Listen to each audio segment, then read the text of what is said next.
So when I was 14, they separated. He'd hurt me a fair bit, constantly breaking those rules. I was wanting to express myself and be noticed. I was diagnosed with a panic disorder about the age of 17. I started to experiment with drugs. That's when it became problematic. It was very isolating, my use, and there's a lot of shame wrapped up in it. Every day is just me trying to get money and school drugs. I don't care if I live or die. What's your relationship with the word junkie? I really don't like that word. I was aware that I was addicted. There was a lot of denial as to how bad it was. I could do the same old shit, or I could finally try something different and want to do it for me. So I thought, well, this is my chance to do it now. Do you feel like you're happy right now? I'm now in a place where I'm like, okay, I can start working through things. Before we jump into today's episode, I have a small favor to ask from you. 85% of listeners are actually not subscribed to the channel. I would love to get that to 50%. So can you do me a quick favor? If you've enjoyed any of the podcasts, any of the content that I've put out, please hit the subscribe button. It honestly helps me so much. It helps this channel in growing bigger. And as you've seen, as the channel grows, the guests grow as well, which means I can provide more value to you, the listener. Thank you and enjoy today's episode. Joel, welcome to the Betar Project Podcast. Thank you for making the trip out here. So you're from Byron Bay, right? Yeah, from Perth, but I've been living in Byron for about a year now. Why the move? Just wanted something different. I was in my comfort zone in Perth and just wanted to go somewhere where I didn't know anyone and kind of see how it was. And I like surfing, and there's good surf in Byron. I was teaching a bit of yoga as well, and there was some yoga there. What's it like living in Byron? Because when it's brought up in conversation, it's like it's just full of hippies and stuff like that. So what's the environment? What's the community like up there? Yeah, there's plenty of things. I'm not gonna lie. No, it's really nice. There's people kind of living, like a lot of people living a very healthy lifestyle. You know, there's people running up and down the beach and surfing and staying active, and people that are it feels like a very healing place as well. People are there kind of working on themselves. Yeah, it's really a beautiful place to live.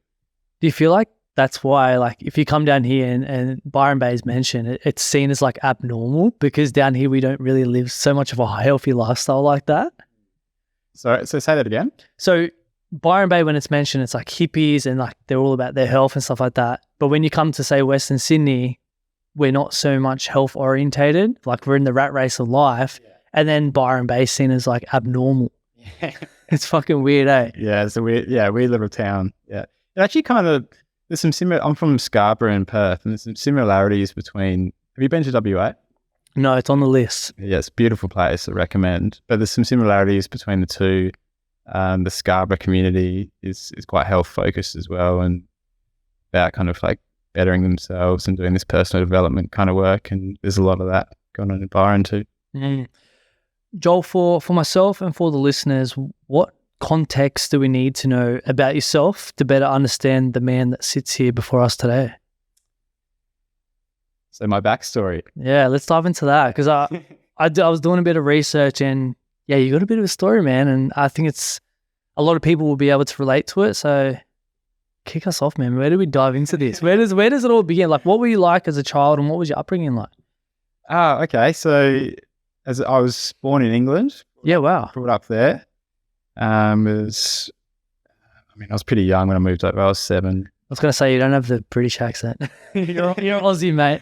Yeah, I'm full converted over. It's like if I hang out with English people, though, it just comes back on. Yeah, so I guess it depends. You know, it depends on the environment. But I was pretty sporty when I was growing up. Like I'm talking about kind of Perth now. I was growing up there, and lots of swimming and soccer and tennis and that kind of thing.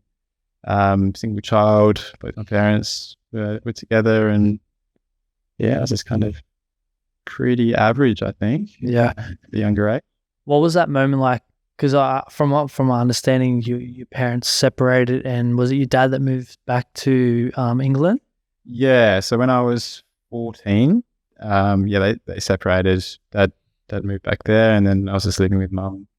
Yeah. First of all, a lot of kids when their parents break up, they feel like it's their fault that it happened. Did you have that inkling like, fuck, this is my fault that my parents broke up, or you kind of understood that it wasn't you?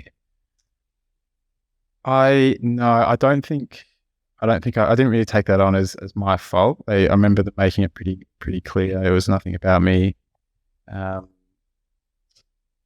But it did hurt me a fair bit, especially Dad moving away, and at such a pivotal age, 14, 15, I'm just kind of transitioning from boy to man in that kind of era, and that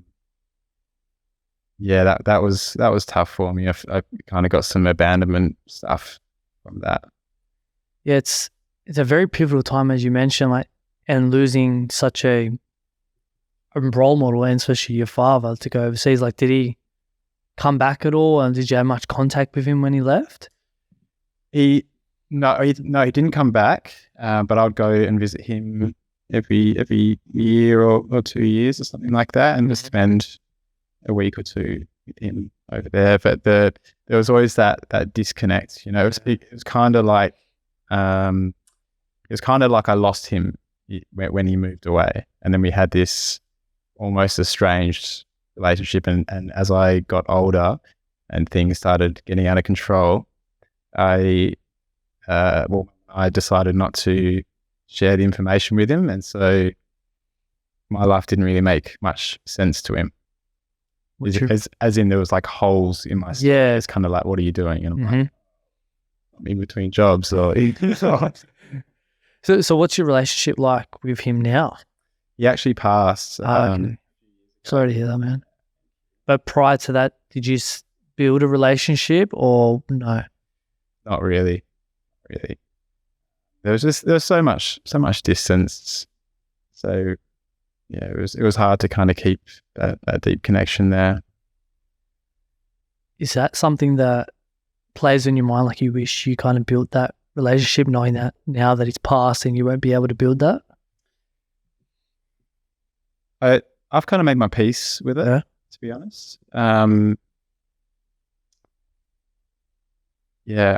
That's pretty much it.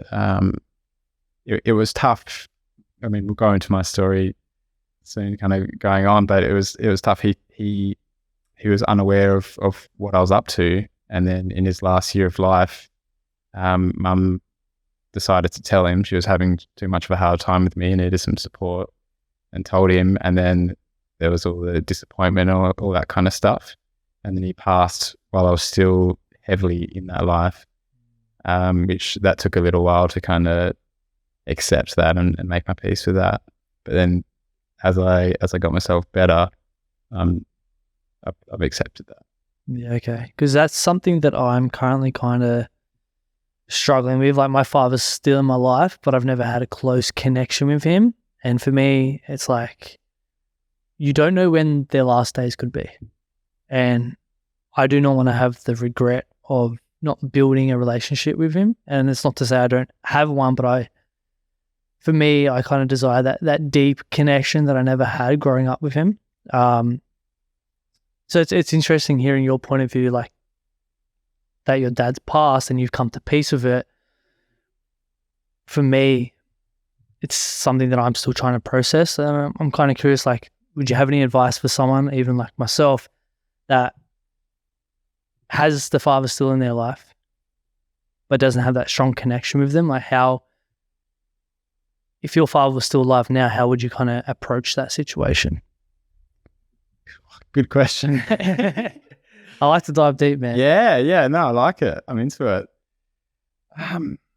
Well, I guess like the age difference, there can often be a bit of a barrier in the sense of you and I seem to be quite open, and we into I've listened to your podcast, and like vulnerability is you're pretty into that kind of stuff and sharing and getting deep.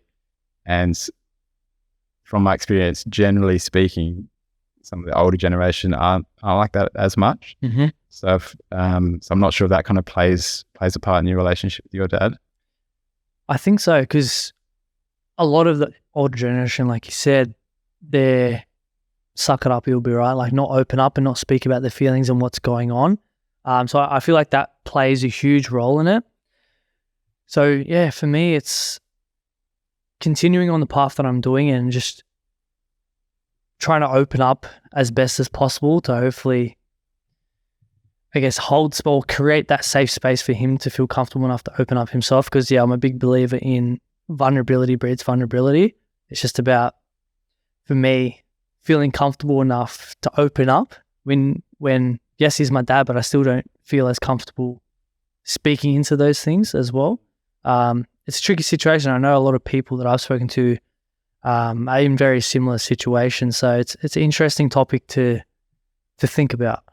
Yeah, for sure. And I also think it's like you can role model the behavior that you wish your father to kind of share with you. So if you're vulnerable, hopefully he'll kind of see that as a safe space and he'll be vulnerable too. But then there's also the finding the balance of like, okay, how much am I going to give with my vulnerability and openness if I'm not getting that in return, and how long am I going to do that for? So it's interesting dynamics. Dude, so you mentioned your parents broke up, your dad went back to England, and that kind of took a toll on you. What kind of toll did that take?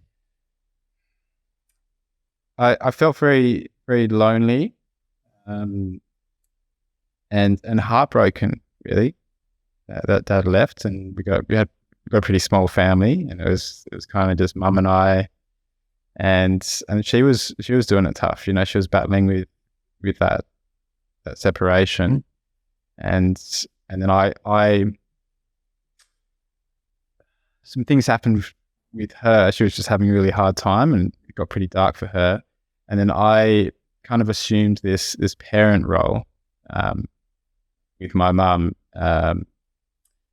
In seeing that she was having a hard time, it felt like I was like looking after her. So you had to step up and kind of be the man of the house. Yeah, trying to earn her love. Yeah, okay. You know what I mean? So did you feel like your mum didn't love you? No, she yeah, I knew she loved me, but like the attention that I needed. Okay. Yeah. How did that impact your schooling life? Because I've seen that you started to like dress differently. Like, how so? Give us a visualization. I get so embarrassed talking about this, but I'm still working through this stuff because it's like, it was a tough time. But pretty much my parents split. I was very upset and wanted a way to express the kind of the pain that I was in. Funnily enough, this all started. It was kind of like it was birthed from that, right? From the parents separating and all that. But the particular style of stuff that I chose was because I was trying to impress a girl. Come on, what was the style? Emo. Yeah, okay. Full blownsies. Like, so there's this girl that I liked. The days of MySpace, she had this like list on her profile of all these these physical things she wanted in a guy, right? And it'd be like tight black jeans, band shirts, painted nails, like dyed black hair, all this shit. So I just ran through the list. I was like, all right, I just tried to tick off as much as I could. I just like almost overnight changed my entire look and wardrobe.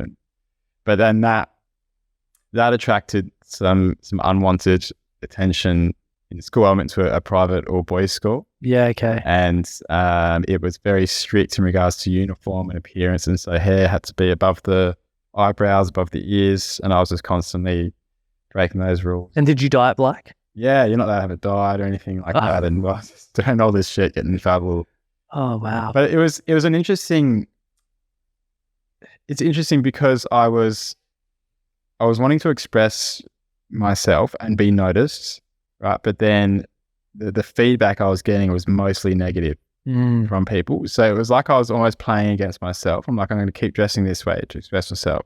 Oh, but if people are noticing me and casting judgment and saying all these things, like I don't want that. And I'm kind of like bouncing. I wanted both. Yeah. You know? I wanted to have attention and also be left alone. Mm-hmm. question. Did you get the girl? Yeah. You did? Yeah. Yeah, she was my second girlfriend. Okay, well then I guess it was kind of worth it then. I'll do it all again.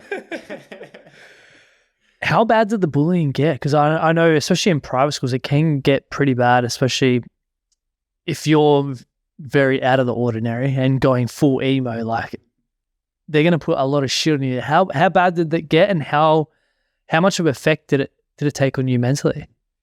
It was. I think it was pretty bad. For my experience, it was pretty bad. I was probably like dressed. I was probably doing the whole emo thing for about a year and a half, something like that, and it was pretty relentless. It seemed like everybody in the school knew who I was, because I was kind of like the one person. That emo kid? Yeah. And, I'd get kind of pushed into circle when I couldn't walk alone in the school. So I'd always walk with someone.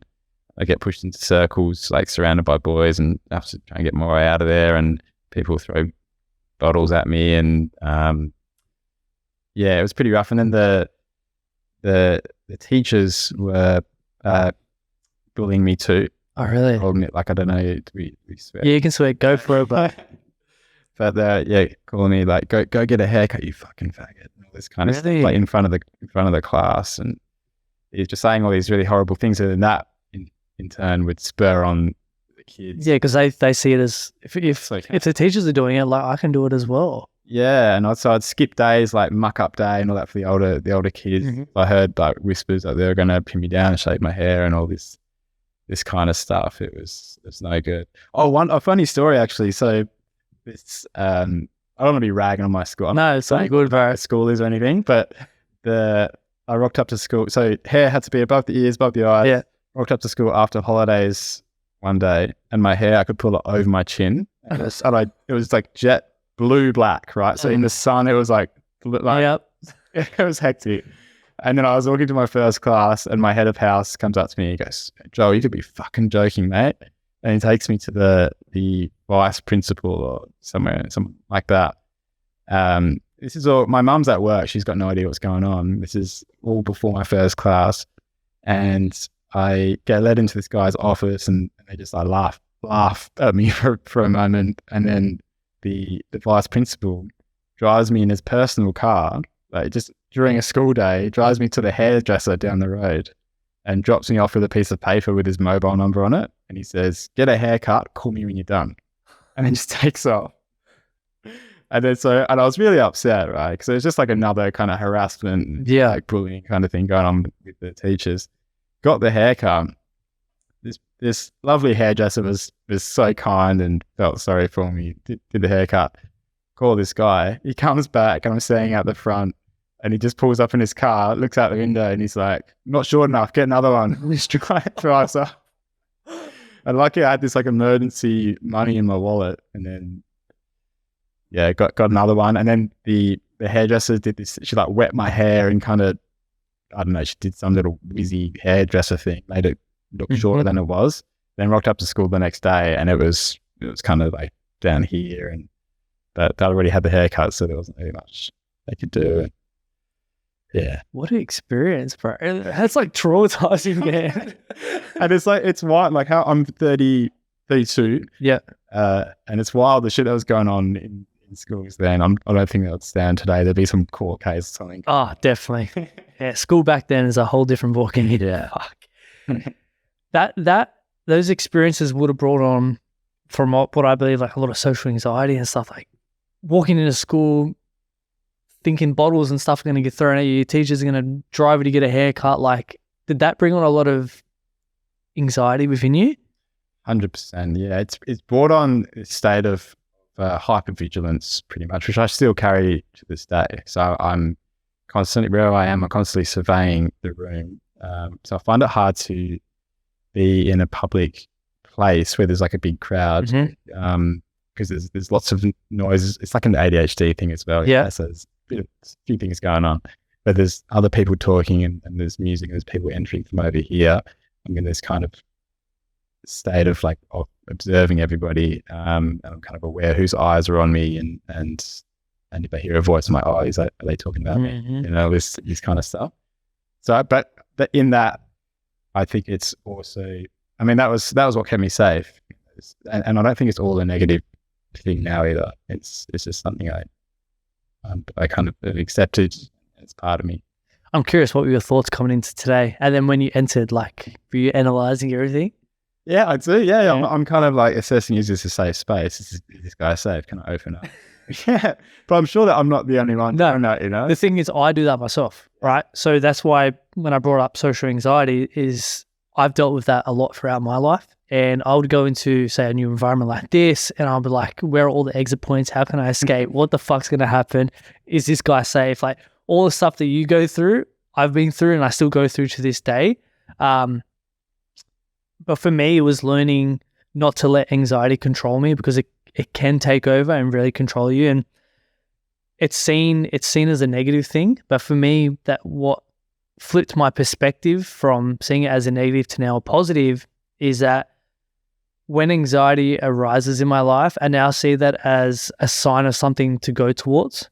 Because like naturally it is like fight or fly, like we're running from saber-toothed tigers, shit like that. But there isn't saber-toothed tigers out there anymore.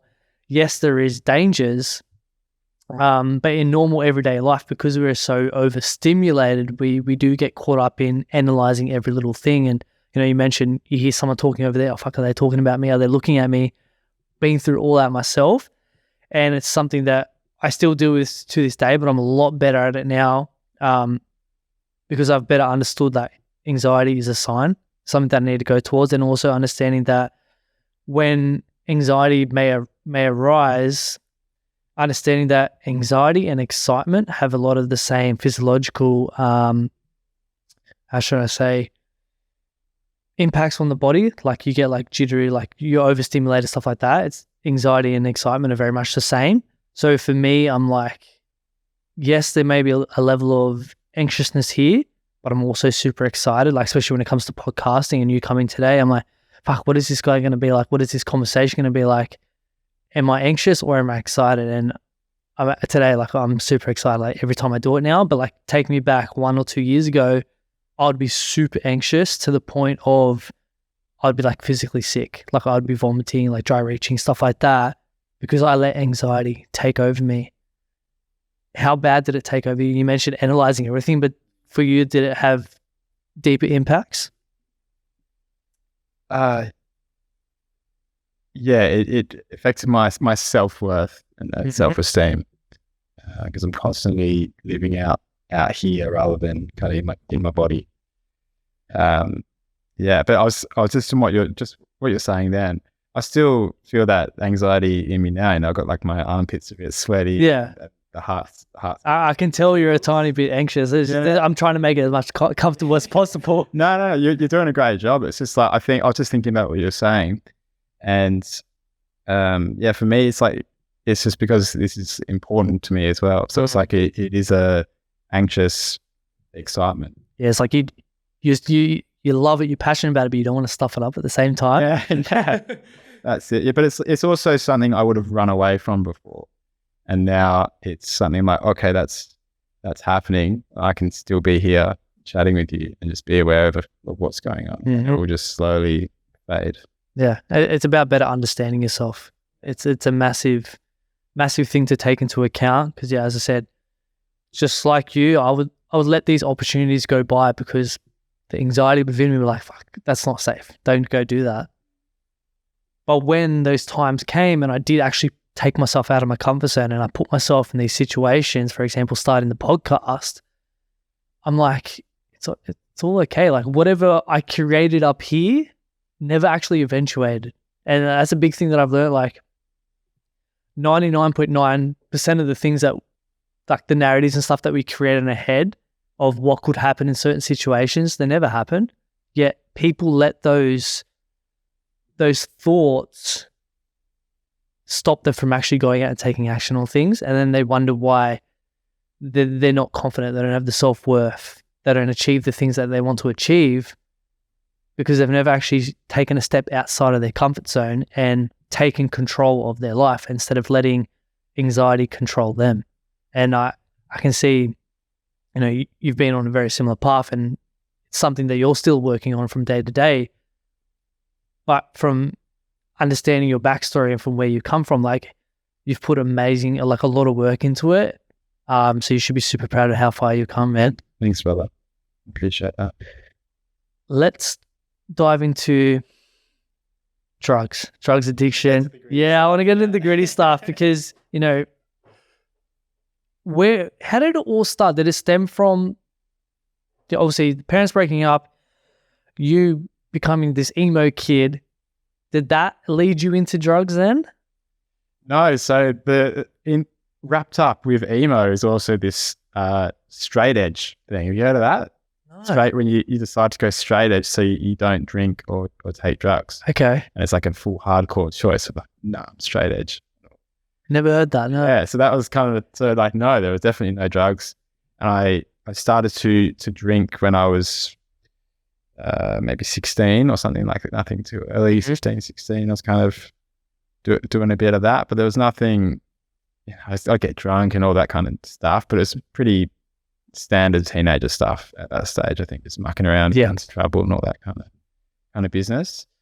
But the drugs, so on this links to the bullying, right? So the bullying, as soon as I became emo, a lot of people turned against me, and these guys were abusing me and whatnot. Mm-hmm. And I so desperately just wanted to feel like I belonged or I was accepted by my peers, right? And so finished high school, smoked my first joint when I was a week before I turned 18, and was regularly smoking after that.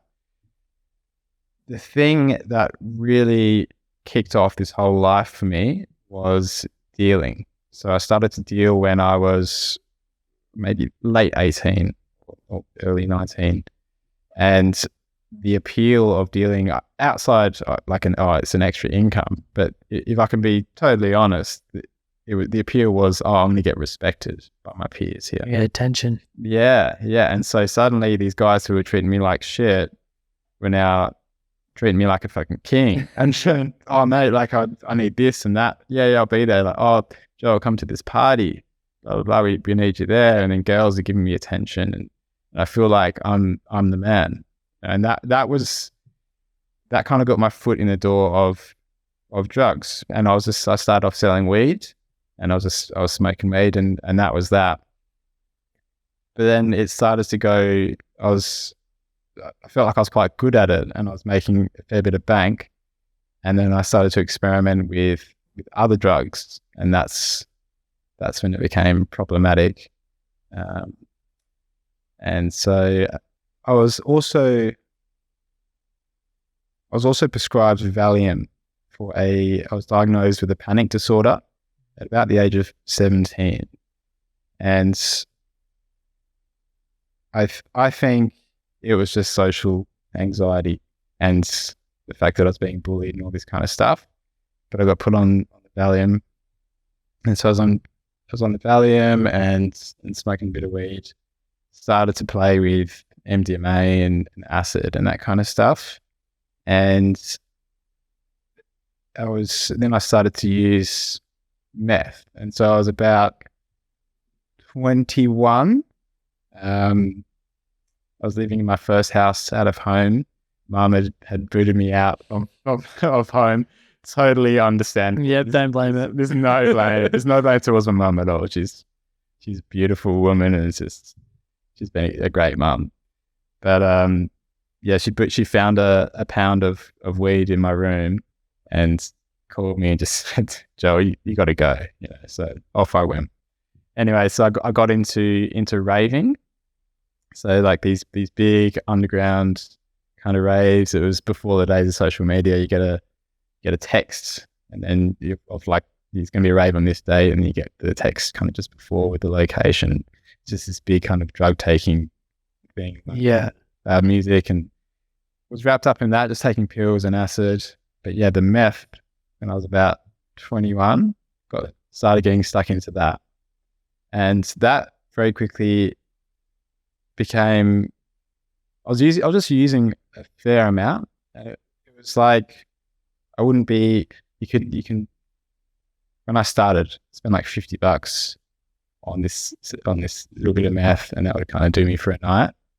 And then before long, I could kind of get through $1,000 in a night or something like that. And it was just like I was always just pushing myself these huge amounts just to feel that, to get more and more effect, chasing something. What do you feel like you were chasing?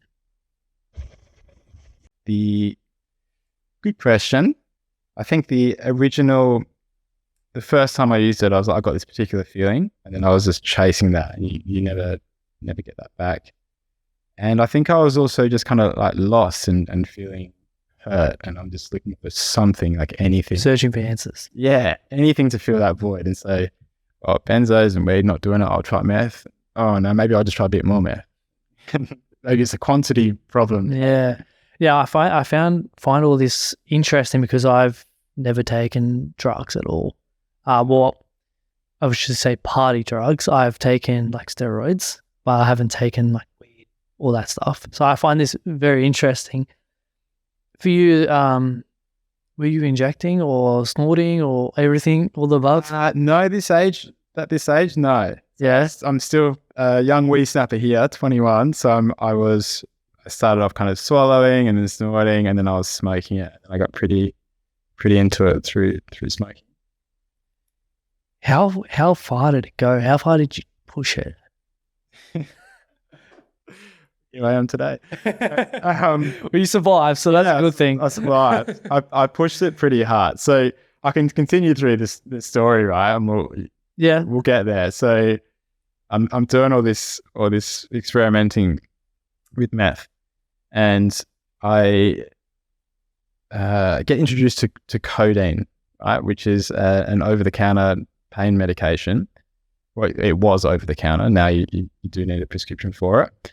And that particular, so it's in the opiate family. Yeah, okay. And that gave me a particular feeling that I hadn't experienced in any of these other drugs. So I tried all these different things when I was researching different drugs I could buy online and all this kind of stuff. Nothing was quite doing it for me.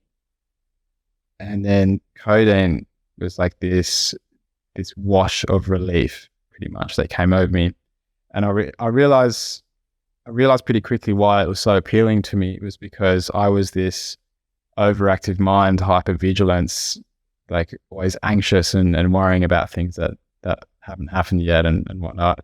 And so this was like, rather than the meth that I would take and that would just amplify everything. If I had anxiety, boom, have meth, it's 10 times more so, but I'm like a bit high and kind of distracted. So I can kind of get away from it, but it's still there. The opiates, it sunk its claws into me because it just took that away. And then I was just left right there, relaxed and cool and soothed.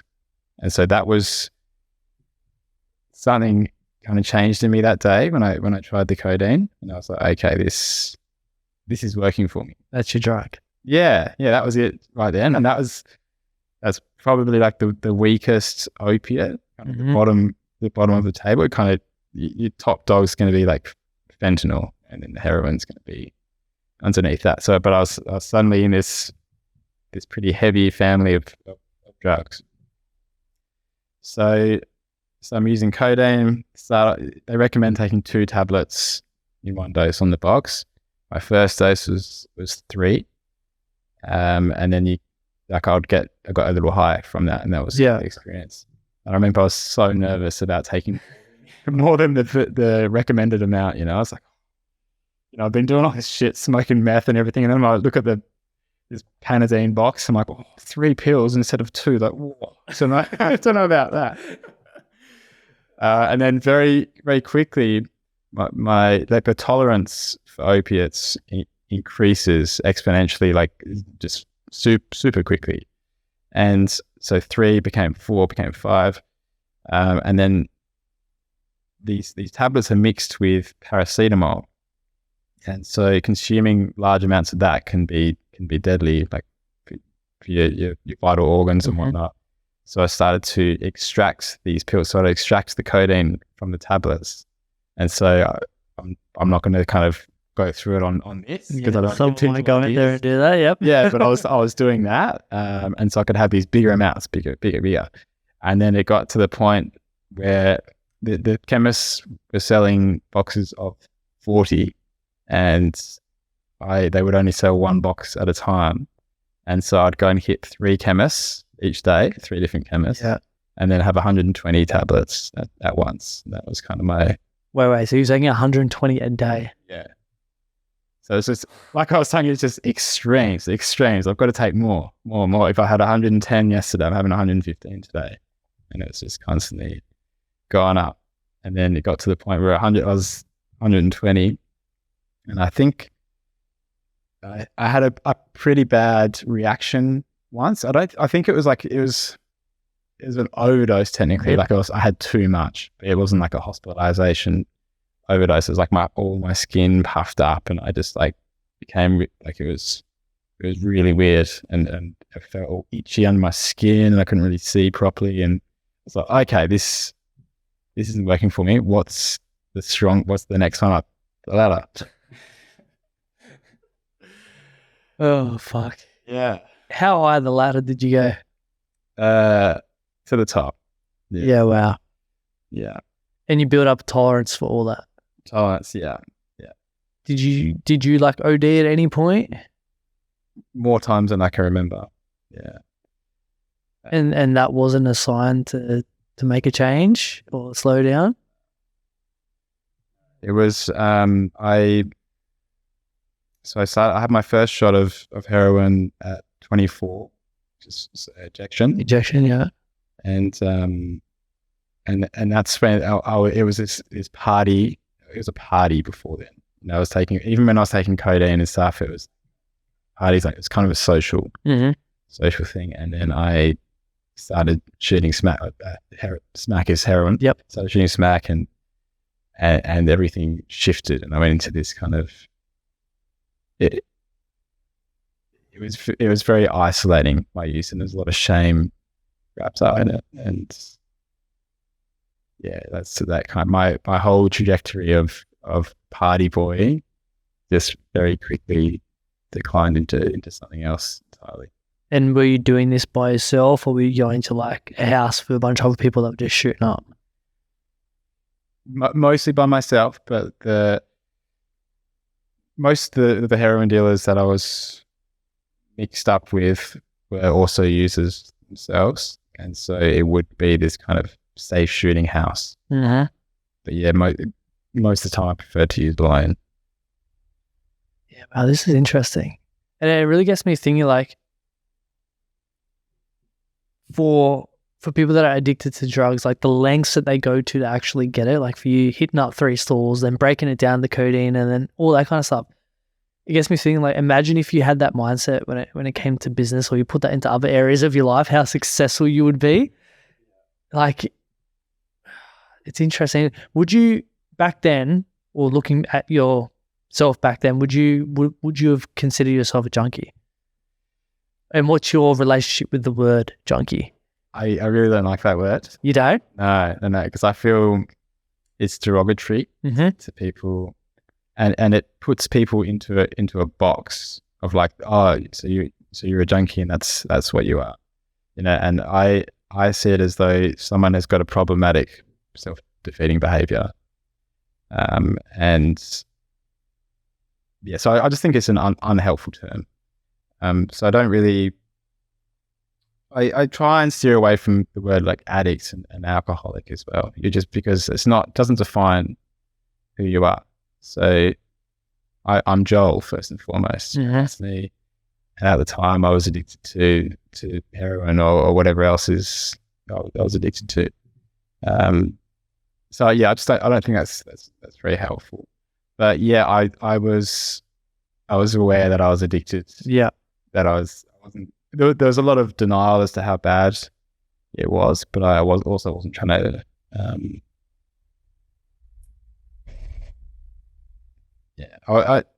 knew that I was yeah, pretty obvious. the awareness was there. That like a full-time job, like I'm every day is just me trying to get money and score drugs. So how did you leave that job and move into where you are now? Like, I'm sure, like, was there rehab involved? Yeah. Well, what's that whole process like, and what flips in your mind to be like, I do not want to be living this lifestyle anymore? So, so just to back it up a bit, you're asking about the overdoses, right? Mm-hmm. I think we got sidetracked there. This will kind of tie in with that. The overdoses, when I started shooting, I'd had one overdose prior. When I was 21, I think it was my first overdose, and that was on GHB and Xanax. And I think I had 10 different drugs in my system that night when I went to the hospital. But that was that one, right? And that was quite different than the rest. 24 and onwards, I was just dropping all over the shop. A lot of times just in random places. And it was like I'd be in public car parks, or I'd be in a park, or I'd be in like a public toilet, or in my car. And there's always somebody there to call an ambulance for me. The amount of times I just kind of lost track of that. And it was getting to the point where my ex-girlfriend and my mum had a GPS tracker in my phone, and so they could see wherever I was all the time, and then they would know if I just kind of stopped in some random suburb in the middle of the night and I just wasn't responding. They knew they could call an ambulance to there, and so it was pretty full on. I was all in, and I got to the age of 27 or something like that, 28, and my girlfriend at the time and mum were like, you need to sort this out, you need to go get some help. And then I tried detox a couple of times, which is like a medically assisted facility, and I'd go there for 2 weeks, and there's like nurses and they give you meds, and you pretty much just go through this whole agonizing withdrawal period coming off these drugs, and then you go back out into the outside world, and you haven't really worked on anything internal. It's just like, this is getting you clean. Like, so you're not going to leave this place on drugs. But then when you're out there, it was back to me. Yeah. You've dealt with the physical, the body side of things, but they haven't dealt with the actual root cause of why you are wanting the drugs. That's it. It's like I've removed the symptom, but it's still the root cause is there. And so I tried that a couple of times without much success. I'd last maybe a couple of months and then kind of just fall straight back into it again.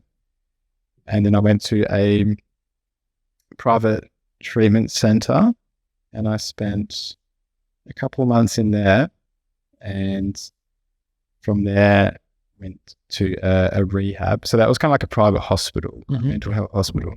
Went to rehab for a few weeks, and then ended up overdosing in the rehab. Like, I got drugs delivered.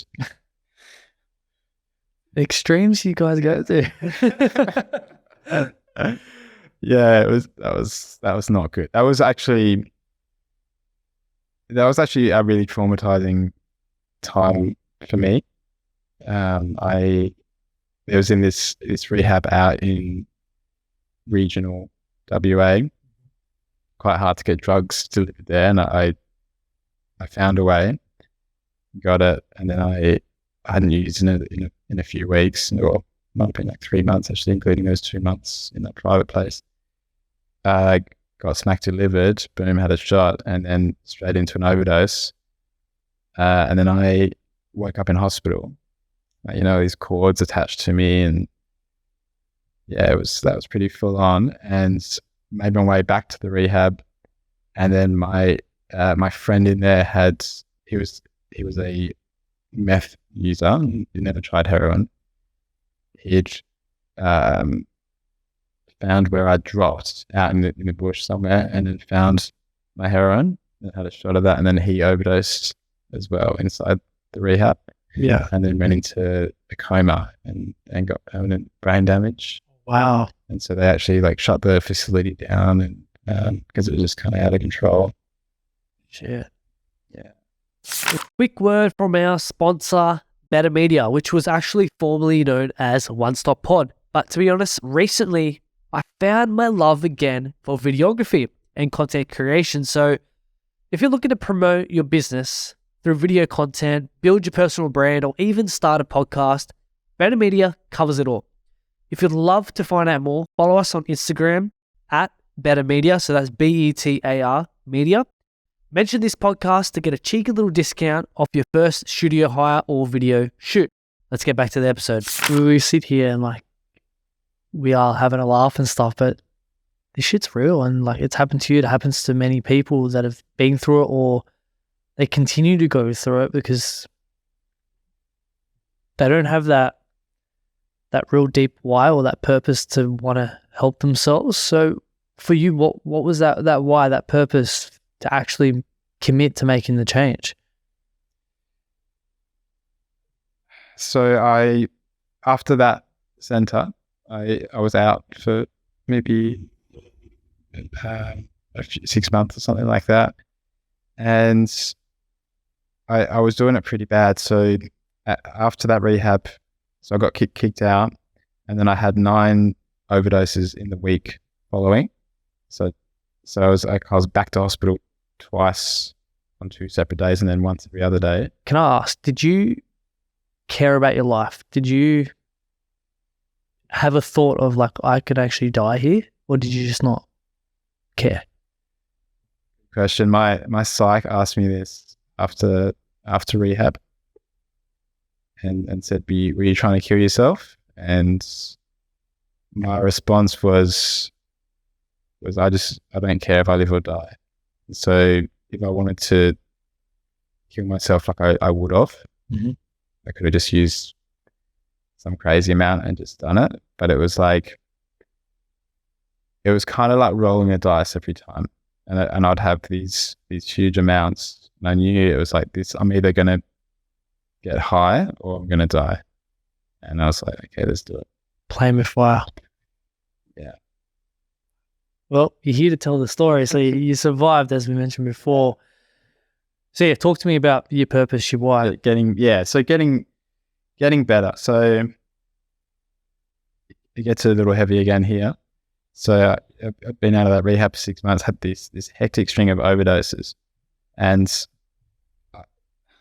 when I was dealing, I was living this party lifestyle and earning this really big amount of money, and was just doing real well. And then suddenly, all this heroin came in, went to this treatment center, and I was completely broke, and doing it pretty tough, living in a backpackers and just had no money.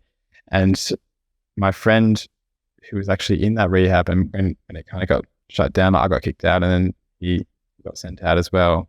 We were living together in this backpackers, and he was addicted to meth, I was addicted to heroin, and so we were kind of codependent upon one another and looking after each other when one of us would be sick from not having drugs, and he'd bring me food and that kind of thing because I just couldn't leave bed.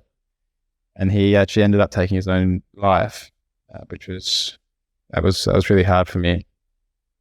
And then 2 days after that, I found out my dad died.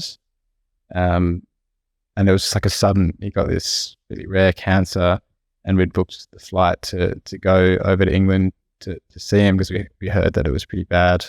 And then he died before we could get on the flight.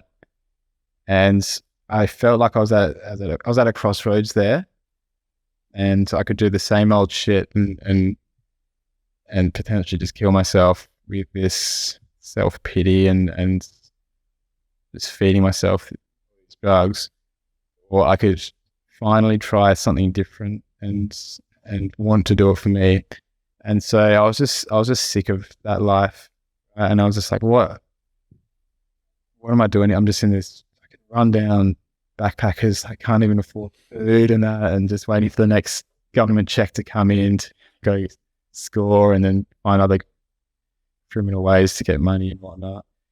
And yeah, so I just kind of the rehab and the center before had been organized by my mum and ex-girlfriend. This time I just felt like I'm doing this for myself. Like I want to get better, and so I actually took control of my life for the first time in a very long time, and I'd made contacts with the rehab that I ended up going to. And it was a very long process. They wanted to see me prove my engagement and go to a certain amount of groups each month, that kind of thing, just to show that I was really serious about it. And I think what was driving it was that, as I said to you earlier on, Dad had found out, excuse me, he had found out about my addiction and was quite upset, and then he'd pass when I was still heavy in that life. And I was really upset that I wasn't able to make him proud of me while he was still alive. So I thought, well, this is my chance to do it now. I can still, even though he's passed, I can still make him proud. I know he's still out there. So everything you do now, a big part of it is to make your dad proud? Yeah. That's amazing. And it just goes to show, like, once you start, yes, have that why, that purpose, but once you actually start to take personal responsibility for your life, like we can sit here and we can play victim and have a pity party, but that's not going to get us anywhere. It's just going to continue the cycle. Like, you could have went one or two ways: continue the cycle of being addicted to drugs, or taking the personal responsibility, which you did. And for you actually going out there and seeking the help, you were in control then, and you got the help, and you've come out the other side. What's that feeling like now, like sitting here today and reflecting on who you were to now in this studio telling your story and realizing, like, fuck, I went through that, but I've come out the other side?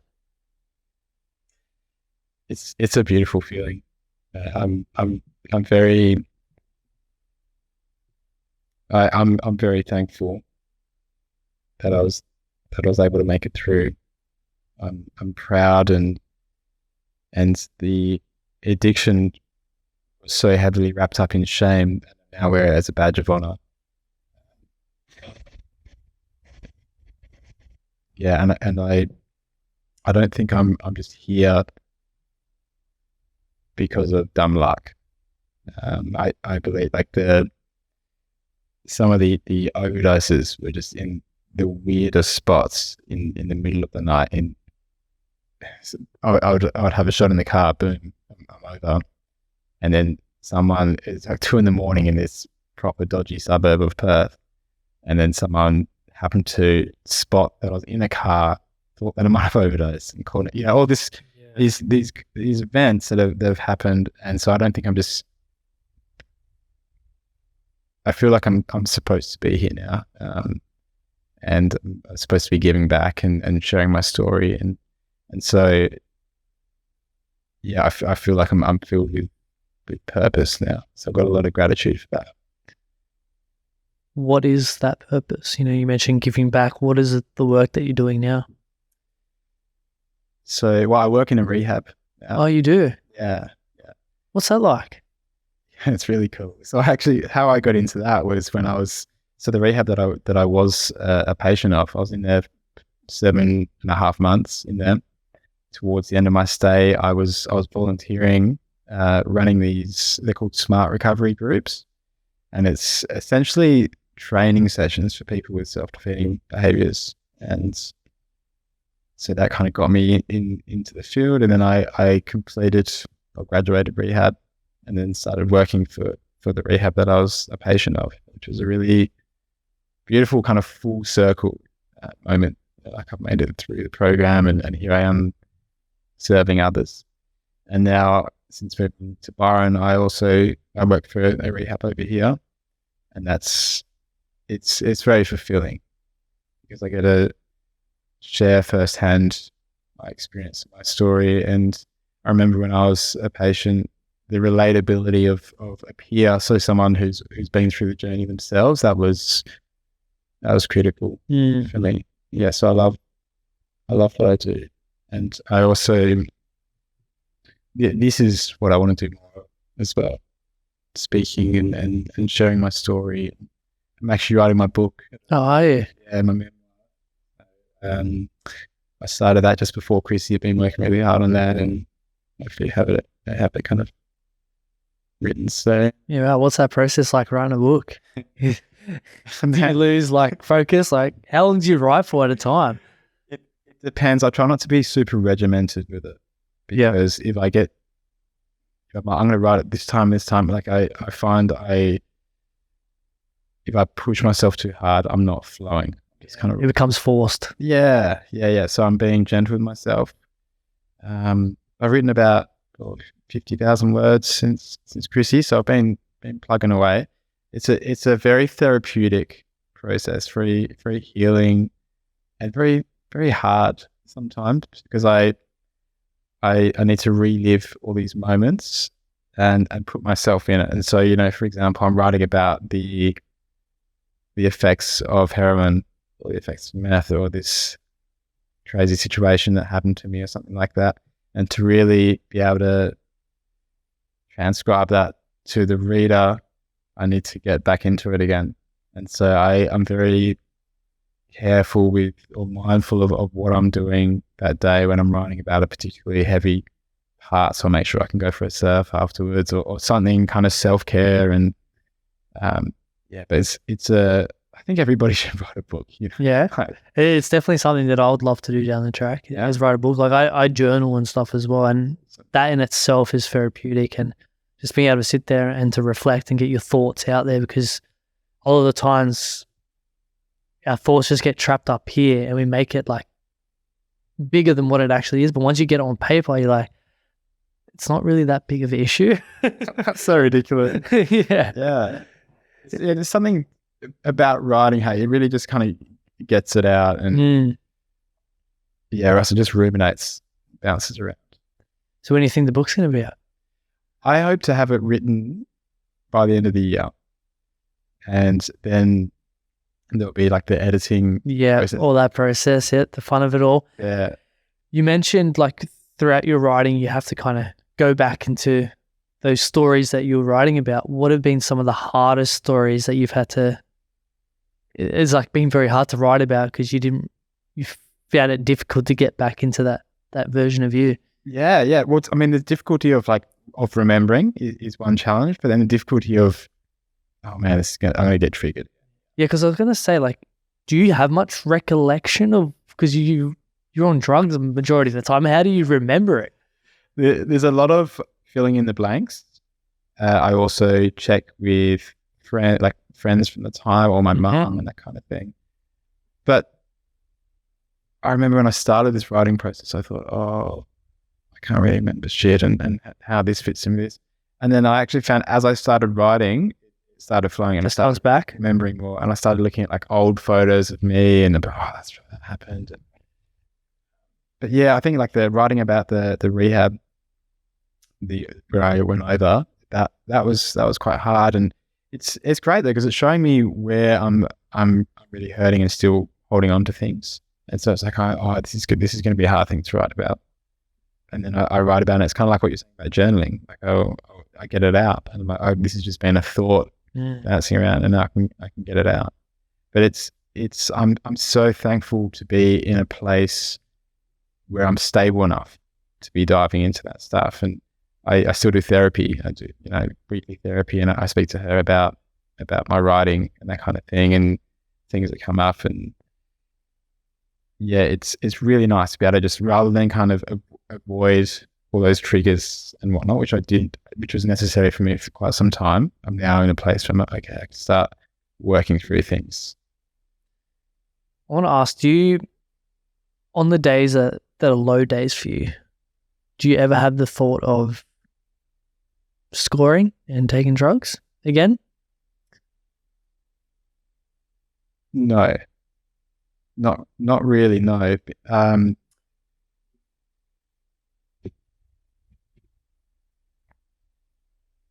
It's not a thought that comes to me like it used to. So it used to be, I'm having a shit day. This isn't working for me. Someone said this and didn't like that, or whatever it was. I would be like, okay, I'm going to go get on. And now there's been enough distance between then and now, and I've changed so much, and I've got so many things in my life that aren't worth risking that kind of thing, that it's hardly an option for me anymore. And the reason I'm using these words rather than these like absolute words of no, never kind of thing, is I have fooled myself. So since rehab, it hasn't been a smooth journey of, oh, I'm healed and there we go. I'm never going to use again. And I was educated on that in rehab. They were saying you've got to be careful, and lapse and relapse are part of the journey, all this kind of stuff. And how I interpreted it was like, oh yeah, it's part of the journey for everyone but me. Like I'm immune to lapse. And so I've had a couple of slips in that time, and I think a large part of what kind of caused that was complacency and ego. Me thinking, oh, I'm above that now. That I've dealt with that. That's in the past. I can have a little taste and I'll be fine. Yeah. It's been, something has started. There's been like a little events that like there's like a COVID lockdown. Yeah. There's been something that's kind of like caused me to go down that path. But that's it. I was like, I'll have a taste, or I'm fine now. I can just have a little bit. And through I'm really grateful that they were really hard, the lapses, but I'm really grateful that it's happened, because it's taught me that I'm not immune to it, and I need to stay humble in regards to my addiction, and that I'll never be healed. I was just going to keep moving forward on this journey. You mentioned humility and being humble. I was on your Instagram and there was this quote that you wrote: humility is not thinking less of yourself, it's thinking of yourself less. What does being humble mean to you? Great question.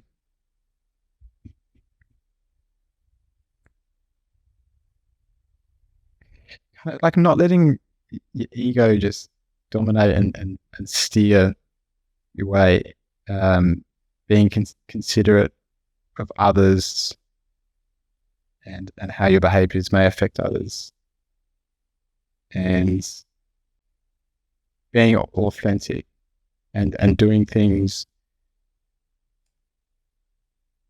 Like I listened to a podcast recently, Johan Hari was talking about intrinsic and extrinsic motivators. So if you were to go for a run, like the intrinsic motivator is like, oh, I want to feel good from a run. The extrinsic is, oh, I can bust the shirt off and then get a topless photo of me to put on Instagram or something like that. And so I think that kind of ties in with humility, like just doing things without needing to broadcast to everyone and kind of brag about doing things that are going to fill you up, and you're going to feel really good about yourself. Yeah, I was listening to a podcast and the same subject came up as well.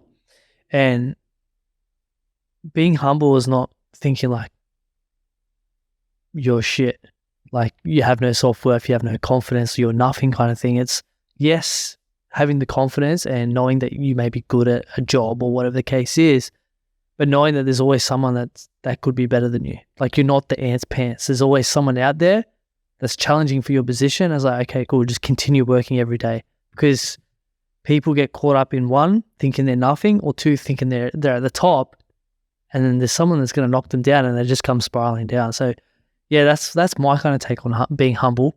Yeah, I love that. And it's like that whole thing of like constantly working yourself to become your best self, but it doesn't mean that you're going to get there one day and just be this ultimate being. It's just like a journey, and just keep moving forward, keep working on it, and it's a never-ending journey. Yeah. Because if I was to become my best self tomorrow, like what would life be then?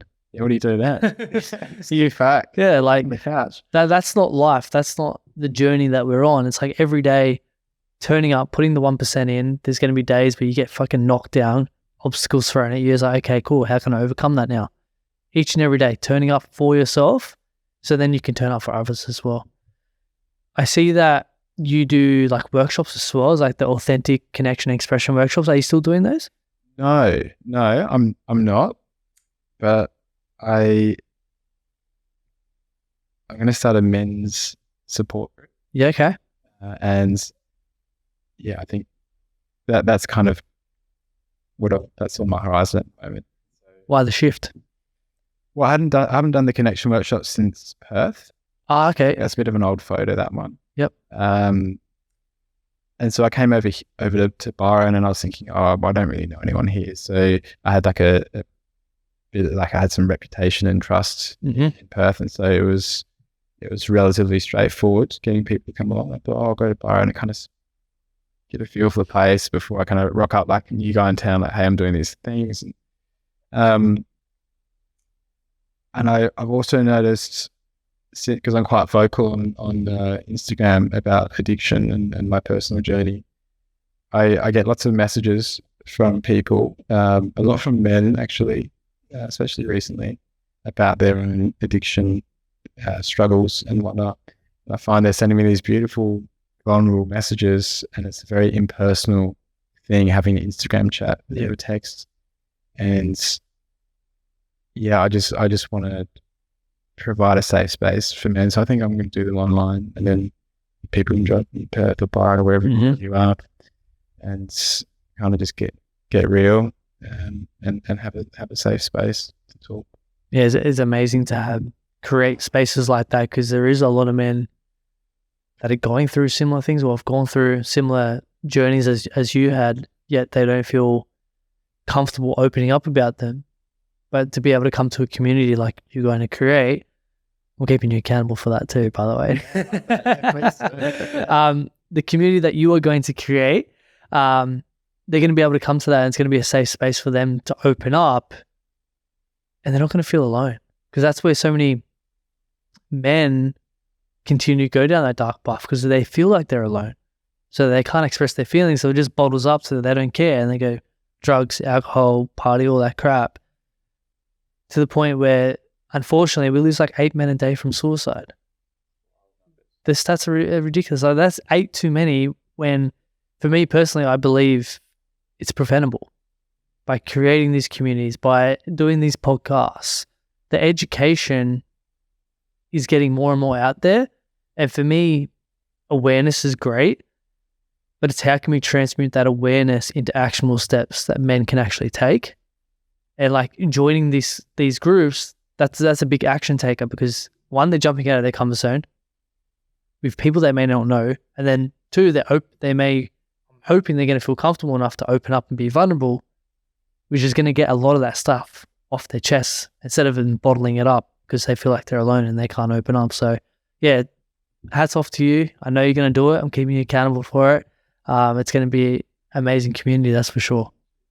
I think sharing your story, no matter what's happened, is so beneficial for everyone, and to feel seen and heard, and rather than trying to hide away with whatever's going on, and just having somewhere where you can just be real and not be judged, and have people be like, yeah, man, like that's fucking rough. Like, you know, I'm here for you. Here if you want to chat, or if you don't want to chat, you just want to sit there and cry, or whatever you need. It's connection as well, especially in society. I feel like we're so disconnected. So to be able to have these groups, to have this podcast, like, it's an element of connection that I feel like we're lacking so much. That's a big focus of what I do, is being able to connect with mind, body, and spirit. Because you leave this house today and you're driving, you look at the other people in their car, they're on their phones, they're not even speaking to people. Like, everywhere you go, they're on their devices. Sad. Hey? It is. It breaks my heart. It really does. So for me, it's like, how can we disconnect to be able to reconnect with ourselves and then our peers around us without the devices? Because yeah, they're a great tool, but they're also a trap. And I'm sure you've been caught up in that as well, sitting there and scrolling. Like, we all have. And I feel like there can be a time and place for that. Like, if you want 5-10 minutes just to scroll, see what your friends and family do, whatever. But not getting so caught up on it where you have a partner sitting right next to you on the lounge, you have a child playing, and you're not even paying them attention. Like, I think that's sad. And the next generation coming through, then they're going to not have that connection touch point. So then that affects work, relationships, connection with themselves because they don't even have that. Like it's a spiral down. How the fuck do we stop that? My God. What a question. How do we stop that? Oh. Well, what advice would you give to someone that feels like they don't have connection in their life, so whether that be with themselves or with people in their circle?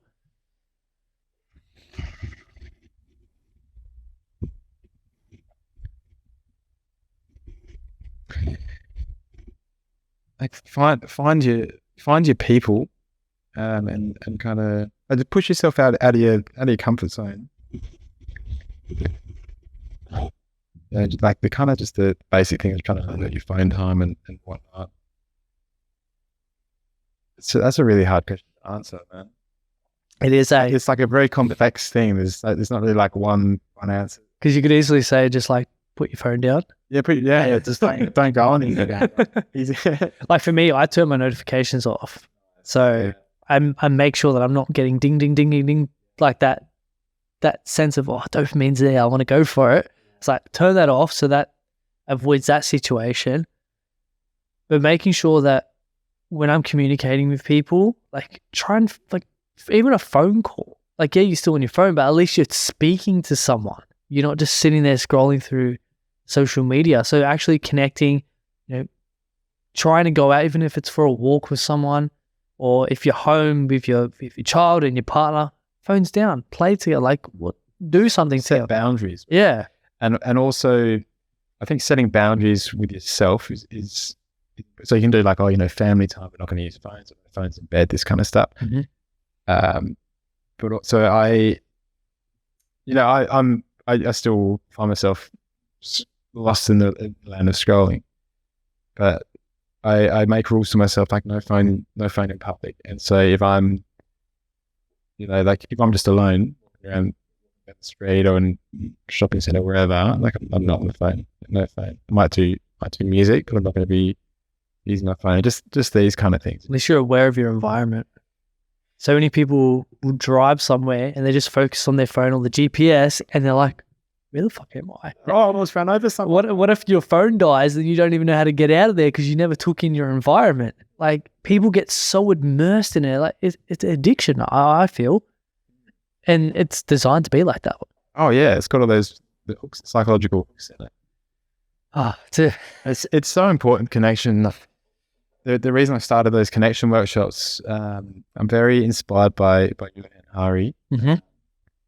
and his kind of philosophy of the opposite of addiction is connection, and I feel like that. I mean, that's just what we are here to experience as humans as well, is connection. And so with all this stuff at our fingertips, it's as though we've got the potential to get a connection here, but in fact what it seems to be doing is the exact opposite, and it become it's kind of like eliminated the need for some people to actually catch up with people in person, because I can just look at their Instagram and see what they've been up to and this kind of thing, and it's going to be harmful for the next generation and so on.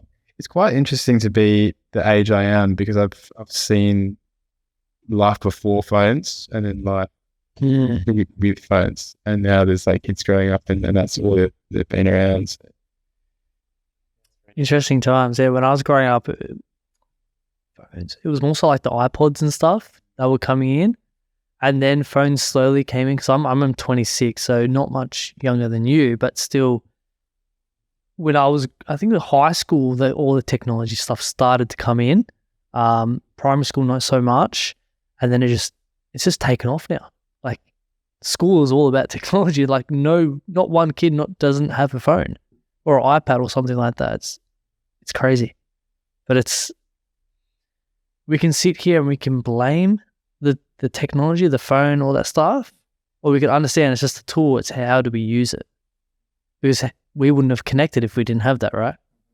So it's how do we use that tool to benefit us towards reaching the goals that we want to reach? So important. Yeah.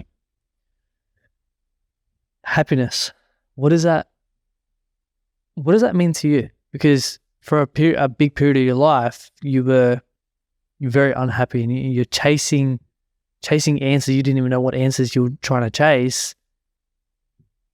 Do you feel like you're happy right now in life? Yes. Yeah? Yeah? Short answer, yes. My relationship to my expectations of happiness have shifted significantly. And so for me, I'm content, and content is the kind of the word I use rather than happy.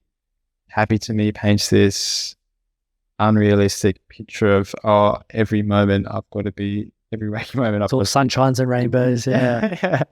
And that's just not reality. And when I was in the addiction, it was like, if you imagine a graph, I'm going to take whichever drug, I'm going to get the spike of extreme dopamine release. Then I'm going to have the big crash afterwards to come down. Then I'm going to use again, like this up and down. It's like caffeine. Yeah. And so that when I was that high extreme, that was happiness for me. But then in the lower end, it was the complete opposite end of the scale. And that's what I was chasing for so long. It's got to be higher. Stay in that top band for higher. Like, I've got to use more and stay up there.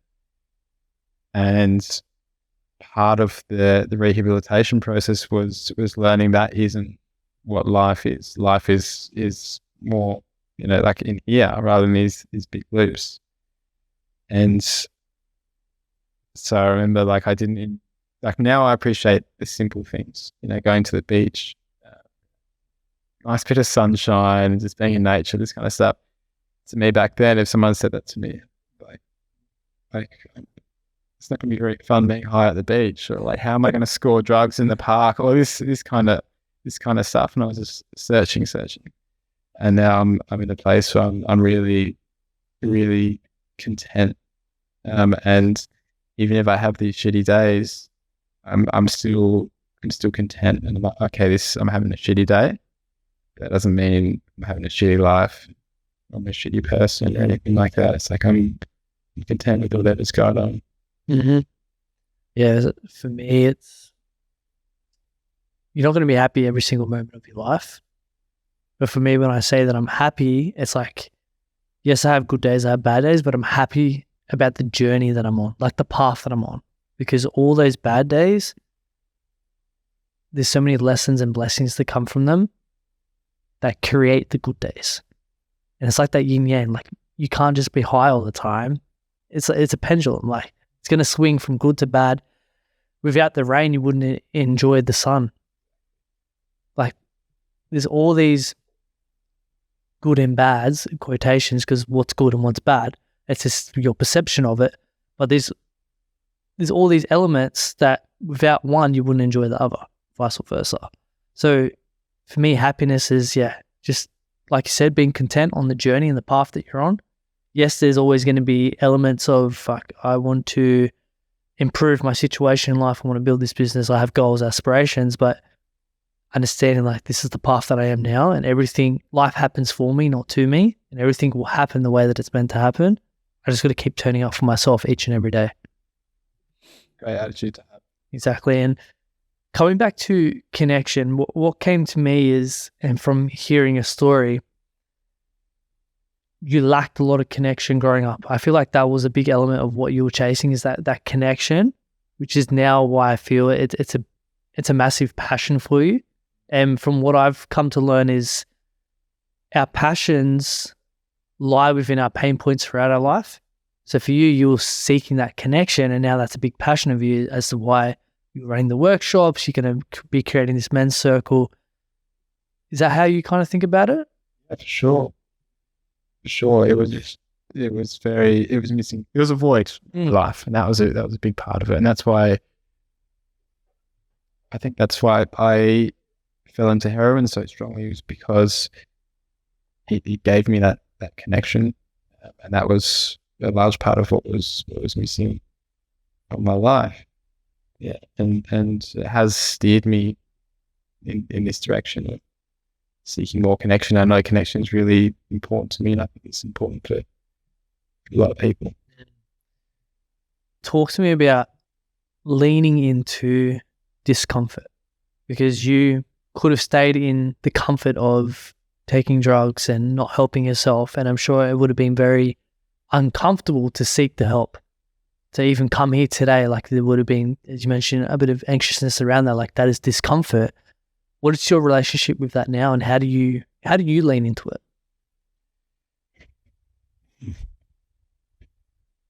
For me, there's no growth without discomfort, and through, I think I'd heard those kind of expressions and whatnot, like in my years. It was always one of those things, oh yeah, give her this, mate.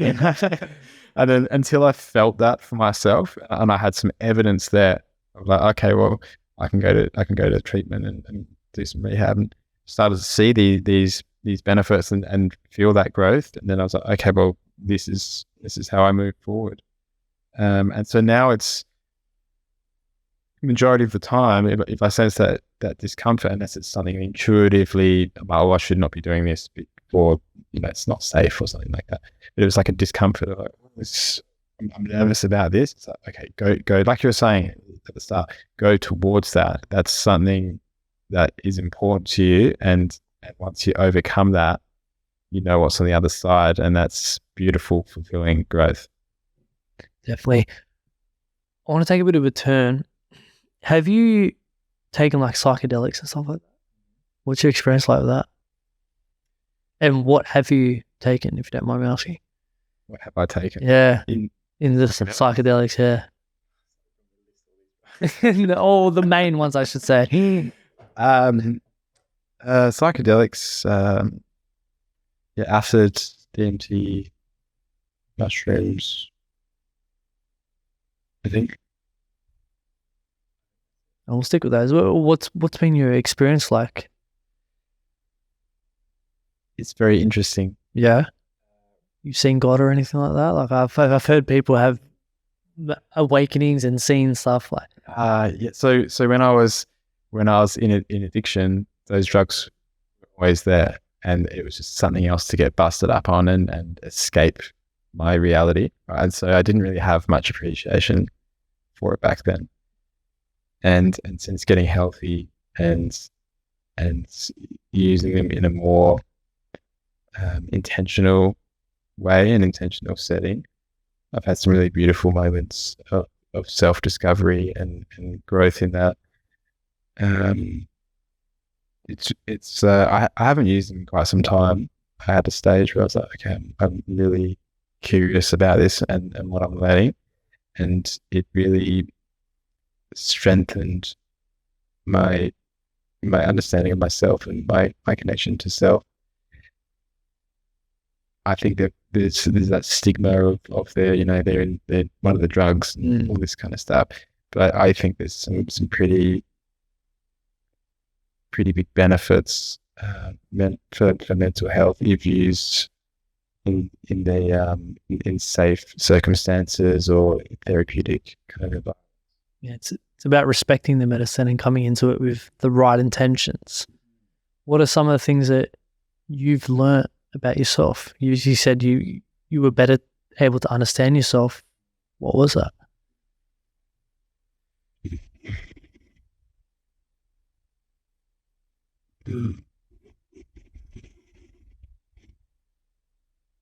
I was just kind of like delving into what things I was delving into like events in the past that have shaped who I am now. So like people pleasing, and that kind of thing. And I remember this one dose, I had this particularly big dose. Oh, so let me just back step. In the morning, I hadn't planned to take this dose this particular day. I had a day off. And I went and ordered this ring, and it's like a custom made one, right? And got it inscribed. Ordered this ring at this shop, and soon after I was like, okay, I'm gonna have this. I've been kind of waiting for the right day to have this big dose, because I like to do them alone, just not be, because I kind of get in my head there's other people because I'm worrying about how I'm going to interact with this person. Yeah, that kind of stuff. So when I had this dose, and it was really beautiful, and then my alarm went off to remind me to go pick up this ring. I was like, oh shit, I'm still heavy in this. I can't go and meet this woman to go pick up the ring. And I was from this beautiful experience, it took this like massively dark spiral of me being so upset about disappointing this woman because I was not going to go arrive and pick up the ring. It would have to be the next day. And it just like, it was super uncomfortable. It took a couple of hours of kind of like wrestling with this darkness. And eventually I came out of it. I was all good. But it was teaching me like how my people pleasing would play out and how much it would affect me. And so in the time I was like, oh man, this is full on, like this is really uncomfortable. And afterwards I was like, why do I care so much about what this lady thinks of me, this shop assistant, what she thinks of me? Like I'll be the next day to go pick up the ring and I'll say, oh, sorry, I'm a day late. I got caught up doing something. Yeah. So those kind of things. Yeah. Just these kind of deeper understandings of why I'm the way I am. And coming out of that experience, you have the understanding, but how do you best deal with that now when it comes to, say, people pleasing? Talking about it. Yep. Writing about it. Therapy. I think are probably my big things, like putting boundaries in. So like, I love saying no. If I get if I don't have the energy for a social meetup or something like that, I'll just say no, and without apology, unless I mean it. Mm-hmm. So before, oh Joel, do you want to come to dinner tonight?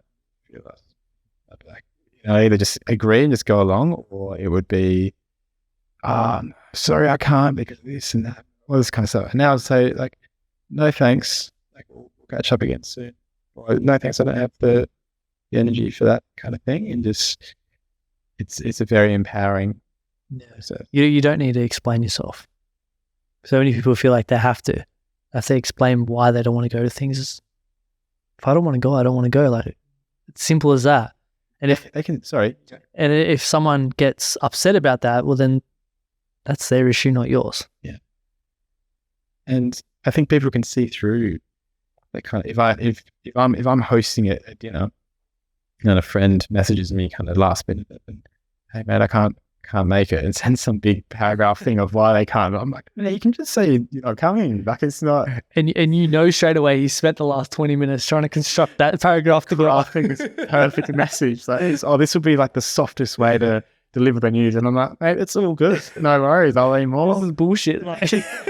We just know you don't want to come. Like, yeah, and then true friends are going to support you in that. And if you're getting some bite back on that, I think maybe have a look at the relationship with this person. If they can't accept that within you, that you're saying no, you don't want to. You're putting a boundary in. Definitely, they're not respecting your boundaries. So is that relationship still serving you? Are they true friends? Do they really care? Like, all things to think about. Joel, I've really enjoyed this conversation. We could continue going into so many other avenues, but I just wanted to say thank you so much for coming into this space with an open mind, to be able to open up, to be vulnerable, because I know I found it very interesting, very insightful. Me, myself, not having that background, so for you to open up, it's given me a better understanding that for people that may be going through similar situations. So thank you for being vulnerable, because it's going to allow other people to open up and be vulnerable themselves. So it's a massive step in the right direction for yourself. As you said, this is something that you want to do moving forward, and it's definitely the right step in the right direction. Absolutely. Thanks so much for having me. It's been great chatting with you, connecting with you. I think you're doing really beautiful things and creating a lot of positive impacts on the communities. Appreciate it. For the people listening, where can they best find you on social media? It's just my name at the moment. So it's Joel _ Iliffe, which is spelled Iliffe. Good. I was trying to think about how to pronounce your last name, so I was going to say Iliffe. Oh, I mean, that's not bad at all. Yeah. Really. I've had some wacky ones. Okay, yeah, that's why I didn't say it. I was waiting for you to kind of hopefully say it throughout the podcast. We think it might be Welsh or something. I don't know. It's a bit hard to pin down. Yeah, it's interesting where names come from, like my last name. So how would you pronounce that? Well, I mean, on that sign, it'd be like the Betar, right? But then I've heard you say it better. So that's not actually how you pronounce my last name. Either. No. Oh, okay. Well, what's the third option then? It's Betar. Oh. So it's a Lebanese background, but I put a spin on it to say the Betar Project for the brand. But yeah, it's actually pronounced Betar. Growing up, I used to think my last name was Guitar. I used to walk around saying my last name was like guitar, like the things you do when you're a kid. We have a closing tradition on the podcast, Joel, where a previous guest leaves a question for the next up and coming guest without knowing who it is. So the question for you is, if you could go back in time, what advice would you give to your younger self when you were experiencing the most significant tragedy? Don't even say that word. In your life, you know what I mean. I do know. My English isn't the best, all right? No, you're doing great. It's interesting you asked me this because I was playing 20 questions last night and I got asked this same question. And this question is a little bit different because it's asking me when it was in the biggest struggle of my life. So I think it would be something along the lines of everything will be okay. Just as simple as that. Everything will be okay. Be okay. Yeah. I was thinking when I was younger, it would be like, I think the question that I got asked last night was, what would you say to your teenager self or something? And it was like, you're enough was my answer. But then in the significant struggle, it would just be like, it's too chaotic for you're enough. Like I think I'm a piece of shit. So it's just everything will be okay. And sometimes those words are all that you need to hear, just to make you realize, like, fuck, I may be going through this rough period in my life right now, but it's not forever. And unfortunately, especially men, let a short-term emotion or a short-term problem, they then make a long-term decision when it comes to, say, suicide or going down the path of drugs or alcohol. Like, that short-term emotion is not going to last. Embrace it, sit through it, work through it, but don't make long-term decisions off the back of it that can have a negative impact on your life. Thank you, man. It's been an amazing chat. We've been going for an hour and a half, man. That has flown by. And decent innings, eh?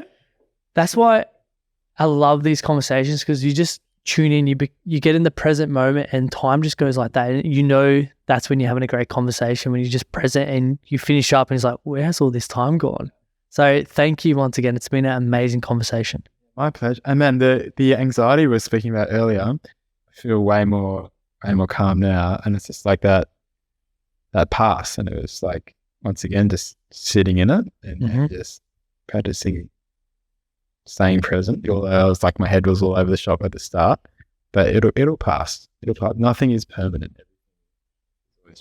That's it. Yeah, I could see that in the beginning. I was like, okay, this is my job to try and make you feel as much comfortable as possible. That's why when I brought up the anxiety, I was like, bring up my own story as well, because if I can be vulnerable in that situation, I'm like, okay, cool, this guy knows what I'm feeling and knows what I'm going through right now, so I can take a breath and just relax here. And thank you for relaxing. Yeah, and I really appreciate your vulnerability and you're very warm and have a safe presence. And so I knew the anxiety wasn't like a threat. It wasn't a threat to me. It was like, okay, this is just my own shit kind of going on. And you're the lovely guy and he seems pretty calm and he's opening up. It's like, man, it's all good. And it just takes a little bit of time for me to kind of find my center again. So good. The exit's there. You know where to go. Awesome. Let's end it there. Appreciate it, man. Once again, epic. Let's go, man. Thank you, bro. That was awesome.